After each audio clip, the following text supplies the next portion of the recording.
It's our first day in Paris, and we visited one of the most beautiful churches I've ever seen, Saint Eustache. Our first full day in Paris was on a Tuesday, and I didn't realize that so many museums were closed on that day. So we were just walking around, and we stumbled across this beautiful church. We saw a bunch of people going in and out, and we saw it was open, so we said we might as well check it out and take a look. But immediately going in, though, you could feel the change in atmosphere.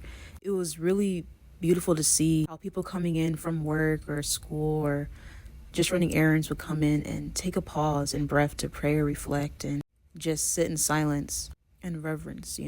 So I really wanted to take everything in myself, but I had to record this because I've never seen anything like it in person. It was breathtakingly beautiful. It reminded me of a history class I took, and one of the assignments or lessons we had was about the evolution of the church's architecture in Europe and how it evolved from Romanesque, Gothic, Renaissance, and so on and so forth, Baroque as well. Fun fact, back in the day, the priests and the heads of the church made it a point to construct these churches in a more structured and, I don't want to say cold, but comfortable way, because they felt like there was less distractions and you would be able to focus more so on the preaching. But church was becoming more so an obligation or tradition versus wanting to willingly go. So Abbot Segar, who was a statesman and an abbot of the church, helped design and supervise the rebuilding of the Abbey Church of St. Denis, famously creating the Gothic style architecture with high arches and bringing light into the church and a sense of warmth and signs and stained glass windows and not just wooden benches and a pulpit. But I can see how there could be mixed reviews in that regard, because